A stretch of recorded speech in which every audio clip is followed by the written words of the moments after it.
Hello, Robs. We're back with Frank Leslie's Christmas book, 1889 to 90.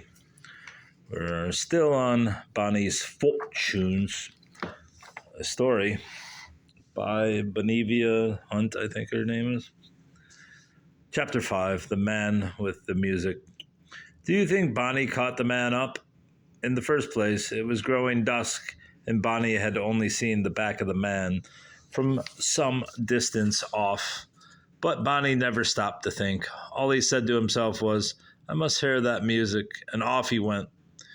He tore around the corner and down the road. Here, look at these first. The old maids of leave. But presently, that road ended, or rather it zigzagged away in a crooked direction, and two other roads branched out on either side, and farther on down, and farther on another road. There was no sign of any man with the music in his hand, no sign of anyone at all. Down which had he gone?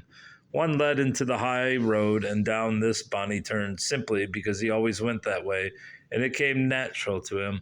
When he went out, it was generally old Mary who took him, and she invariably did some marketing at the same time, so they nearly always went to the shops.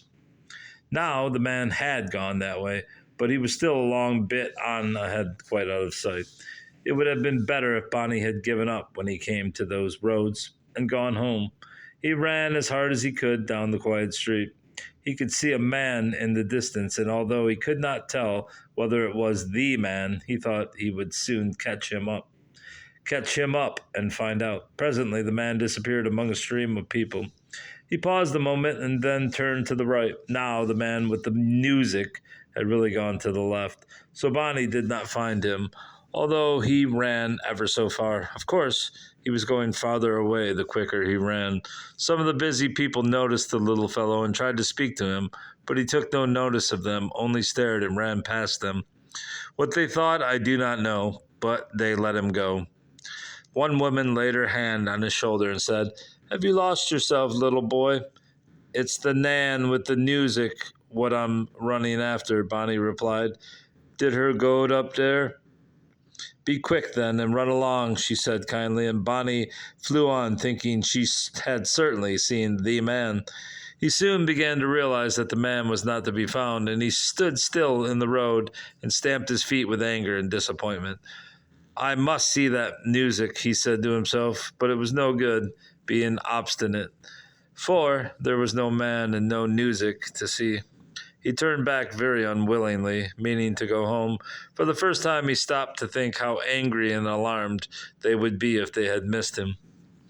It was getting very dark. Bonny ran first in this direction and then in that, and couldn't find his way at all.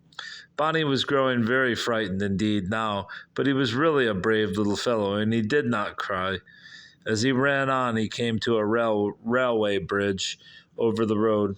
Poor little Bonny was quite tired out. Under the bridge, it seemed nice and warm.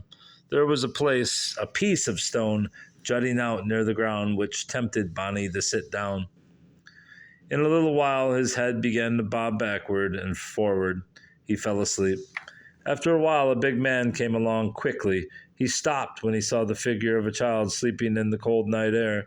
He looked all round him in a puzzled fashion. Then he took Bonny up in his big arms and bore him swiftly away. Poor little Bonny. I wonder why the name Robert is Bonny. Chapter 5, The Man with the Music. No, it says music. It doesn't say music. All right, that's all, bruv. That's all. Goodbye.